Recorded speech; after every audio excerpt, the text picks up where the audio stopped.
आगम तेजी नवर बाखियो गणधर ते यड़े राखियो ते नोरस जैणे चाखियो ते हुओ शिव सुख साखियो ते हुओ शिव सुख साखियो।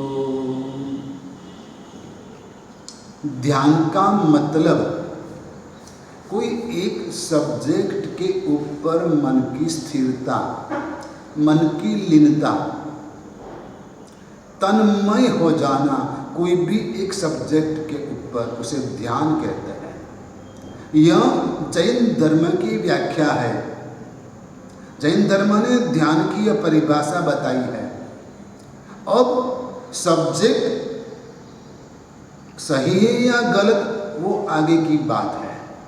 जो सब्जेक्ट ध्यान का गलत है उसे दुर्ध्यान कहते हैं, और जो सब्जेक्ट ध्यान का शुभ है उसे शुभ ध्यान कहते हैं। जैन धर्म में 4 तरह के ध्यान बताए हैं: आर्त ध्यान, रौद्र ध्यान, धर्म ध्यान और शुक्ल ध्यान। आर्त ध्यान यानी कि हमारा टेंशन, ये चला ना जाए, ये चीज चली ना जाए, उसे कैसे संभाल के रखूं, ये सब जो टेंशन रहता है और उसमें अपना मन लीन रहता है, उसे आर्त ध्यान कहा है। और रौद्र ध्यान, मैं मार डालूं या मैं मर जाऊं, मरने मारने की चिंता, उसका टेंशन और उसकी सोच में लीन रहना, उसे कहते रौद्र ध्यान। और धर्म ध्यान, धर्म के बारे में चिंतन करते रहना, उसे कहते धर्म ध्यान। और उससे आगे शुक्ल ध्यान, आत्मा जब मोक्ष के लिए अपनी भूमिका बना लेती है तब आत्मा शुक्ल ध्यान में लीन होती जाती है। और आखिर शुक्ल ध्यान में लीन रहकर ही वह मोक्ष प्राप्ति करती है। अधिकांश हम जो है मतलब यानी कि कॉमन मैन जो है वो आर्त ध्यान और रौद्र ध्यान में ही मस्त रहता है, उसमें ही लीन रहता है। दिन भर यही फिक्र, यही चिंता उसे बनी रहती है। और उसका वर्गीकरण, उसका एनालिसिस जैन धर्म में बहुत ही बढ़िया ढंग से किया है कि आर्त ध्यान के 4 प्रकार, रौद्र ध्यान के 4 प्रकार, धर्म ध्यान के 4 प्रकार और शुक्ल ध्यान के भी 4 प्रकार। आर्त ध्यान, बीमारी की भी चिंता, बीमारी आती है, आ गई है तो भी चिंता, आ जाएगी उसकी भी चिंता, ये भी आर्त ध्यान का प्रकार है। लेकिन मनुष्य को यदि बचना है तो धर्म ध्यान में लीन होना चाहिए। और धर्म ध्यान में प्रवेश करने के लिए 12 फैक्टर बताए। यदि धर्म ध्यान करना है तो आपको दर्शन, ज्ञान, चारित्र आदि की भावना होनी चाहिए। दर्शन यानी कि विजन, सही दर्शन, श्रद्धा, ज्ञान, सही समझ, चारित्र माने आचार, और वैराग्य भाव होना चाहिए, उसके लिए रुचि होनी चाहिए, और तब जाके आप धर्म ध्यान में प्रवेश कर पाते हो। और प्रदेश यानी कि साधना के लिए योग्य भूमि होनी चाहिए। धर्म ध्यान करने के लिए योग्य भूमि होनी चाहिए, एकांत होना चाहिए, शांत वातावरण होना चाहिए। आजकल यूं ही दुनिया के अंदर जो प्रॉब्लम क्रिएट हुआ है कि जिससे टेम्परेचर बढ़ता ही जाता है, चाहे आप जंगल में हो, चाहे आप सिटी में हो, कहीं भी हो, लेकिन टेम्परेचर बढ़ता जाता है। विषमता आ गई है, सम टेम्परेचर रहता नहीं है। उसमें मनुष्य शांति से चैन से बैठ भी नहीं पाता है। कोई स्थल विशेष की आवश्यकता रहती है साधना करने के लिए। एकांत होना चाहिए, शांत वातावरण होना चाहिए और टेम्परेचर भी नॉर्मल होना चाहिए। जो मनुष्य को परेशान न करे वैसा टेम्परेचर बना रहना चाहिए। ऐसी अवस्था में धर्म ध्यान संभव है। आसन, तीसरा पार्ट, तीसरी बात कि आपकी शरीर की सुखाकारी बनी रहे और उस ढंग से आप 1 घंटा 2 घंटा 3 घंटा तक बैठे रहो, फिर भी शरीर को प्रॉब्लम ना होवे, उसे कहते हैं आसन। वह आसन आपका सिद्ध होना जरूरी है। आप एक जगह पे मुश्किल से 10 मिनट बैठ पाते हो। आप पालखी लगाकर बैठना तो भूल ही गए, यदि पालखी लगाकर आप बैठ पाते हो 3 घंटा, तो मानना कि आपको आसन सिद्धि हो चुकी है। लेकिन आप तो 10 मिनट बैठोगे तो भी पालखी के पांव उलट सुलट करते रहोगे। कभी ये पांव ऊपर किया, कभी दूसरा पांव ऊपर किया। जब शरीर की सुखाकारी भी आप नहीं देख पाते हो, शरीर को भी काबू नहीं कर पाते हो, तो मन को काबू करने के लिए धर्म ध्यान तो कैसे कर पाओगे। इसलिए धर्म ध्यान का जो प्रवेश द्वार है, उसमें तीसरा प्रवेश द्वार है आसन, यानी कि शरीर की सुखाकारी बनी रहे, उस ढंग से आपको बैठना है लंबे समय तक, ये आसन। चौथा काल, यानी कि समय। ध्यान करने का समय कौन सा है?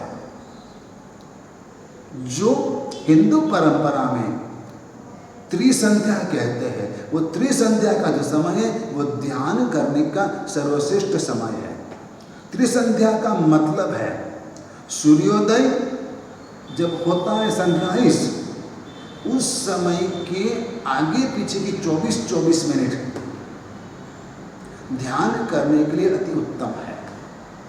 वैसे मध्याह्न के समय की आगे पीछे की 24-24 मिनट ध्यान करने के लिए उत्तम है। और ठीक वैसे सूर्यास्त के समय, सनसेट के टाइम पर आगे पीछे की 24-24 मिनट ध्यान करने के लिए उत्तम है।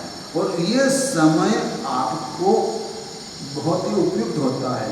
और देखो, अधिकांश मंदिरों के अंदर सुबह और शाम उसी समय पे आरती होती है। सूर्योदय के समय होती है और सूर्यास्त के समय होती है। ठीक है, भक्त लोग अपने हिसाब से कभी आगे पीछे कर लेते हैं, लेकिन उस वक्त आरती करना जरूरी है। उससे मन धर्म में जल्दी से लीन होता है। और देखो, मुस्लिम समाज में भी जो नमाज पढ़ने का समय है, उसमें भी यह 2 टाइम तो समाविष्ट ही है। सुबह सूर्योदय का समय और शाम को सूर्यास्त का समय, उस समय में भी मुस्लिम समाज नमाज अर्ज करता है। मतलब सभी धर्मों ने माना है कि यह समय साधना के लिए, प्रार्थना के लिए, पूजा के लिए उत्तम है। ध्यान के लिए भी यह समय अति उत्तम है। इसलिए ध्यान के लिए आपको उचित समय तय करना जरूरी है। आलंबन, 5वां प्रवेश द्वार धर्म ध्यान का आलंबन, यानी कि मन को उसमें जुड़े रखने के लिए वाचना पूछना, यानी कि गुरु भगवान से धर्म चर्चा, धर्म श्रवण, शास्त्र ग्रंथों का पाठ लेना, यह सब करना भी जरूरी है, ताकि मन उसमें बना रहे। क्रम, यानी कि शरीर, वचन और मन, देखो, पाप जो है वह पहले मन में पैदा होता है, बाद में वचन में आता है और आखिर काया में प्रवेश करता है। पहले गलत सोच आपके दिमाग में आती है, फिर आप ऐसी गलत बातें आपके दोस्तों से करते हो और बाद आप खुद पाप करने में जुड़ जाते हो। धर्म का रास्ता उससे अलग है। पहले वह शरीर से धर्म करता है, यानी कि धर्म करने के लिए परिवार के कहने से, समाज की मर्यादा की वजह से धर्म स्थान में जाता है, जुड़ता है शरीर से। इसके बाद वह कभी कभार धर्म की बातें अपने परिवारजनों से करता है, मित्र वर्तुल में करता है, अपने आप करता है, वचन में धर्म आता है और आखिर धर्म मन में प्रवेश करता है। धर्म का रास्ता यह है शरीर, वचन और मन। पाप का रास्ता यह है मन, वचन और काया। और इसलिए जब पर्युषण पर्व में आपने प्रतिक्रमण किया तो प्रतिक्रमण के समय आप हर वक्त बोलते रहे मन, वचन, काया से मिच्छामि दुक्कडम, क्योंकि पाप मन, वचन और काया के क्रम से आपने किया था, इसलिए आपको मिच्छामि दुक्कडम उस क्रम से देना है। लेकिन जब धर्म करना है तो काया, वचन और मन के क्रम से करना है। यह क्रम को आप ध्यान में रखें। इसलिए सर्वप्रथम धर्म के फील्ड में आते मन को कंट्रोल करने का प्रयास मत कीजिए, काया को कंट्रोल करने का प्रयास पहले कीजिए, तब से भी काया कंट्रोल में आती है। और इसलिए काया को कंट्रोल करने का पहले प्रयास करने का कि आप एक समय के 48 मिनट के लिए एक आसन पर बैठे रहो। फिर वचन के ऊपर कंट्रोल पाओ कि समय के दौरान और कोई बात करनी ही नहीं है। फिर मन के ऊपर कंट्रोल आएगा। आप डायरेक्ट मन को कंट्रोल करने का प्रयास मत करो, देर लगेगी बहुत। पहले शरीर को कंट्रोल करो, बाद में वचन को कंट्रोल करो, इसके बाद मन की सोचो। तो धर्म ध्यान में प्रवेश करने का यह क्रम है। इसके बाद ध्यातव्य, यानी कि ध्यान करने का कोई विशेष मूलाक्षर चाहिए, जैसे कि ओम, ह्रीम, ऐं, ऐसे बीजाक्षर चाहिए और उसके ऊपर मन को अर्हम स्थिर करना है, मन को केंद्रित करना है।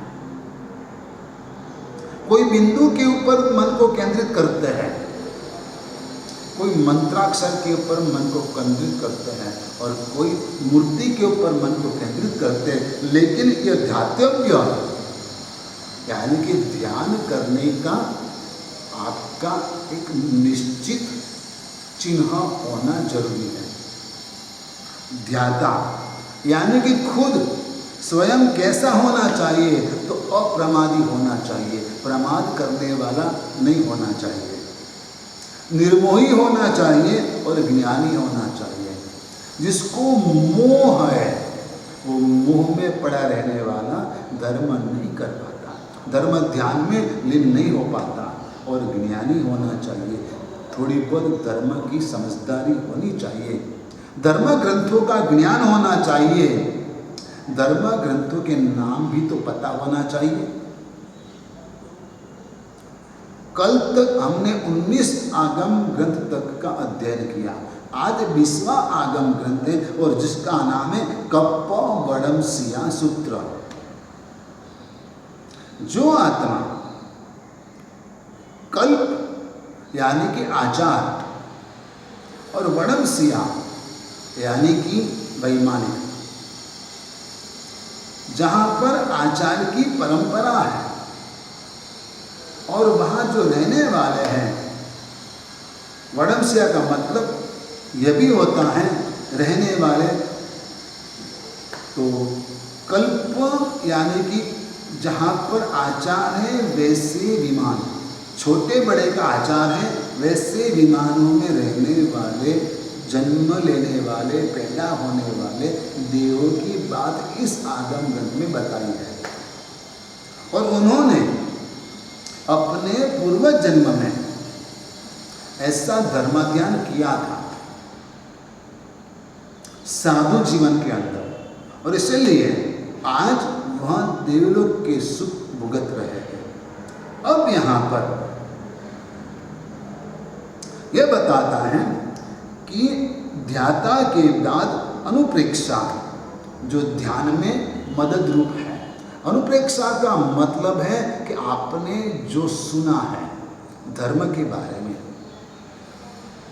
उसके ऊपर चिंतन करके कुछ नया प्राप्त करना, कुछ क्रीम, कुछ नवनीत प्राप्त करना, उसे अनुप्रेक्षा कहते हैं।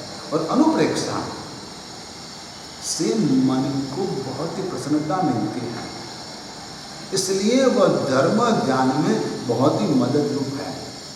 कुछ नई बात, जैसे कि नमो अरिहंताणम, उसका मतलब सबको पता है कि अरिहंत भगवान को नमस्कार, लेकिन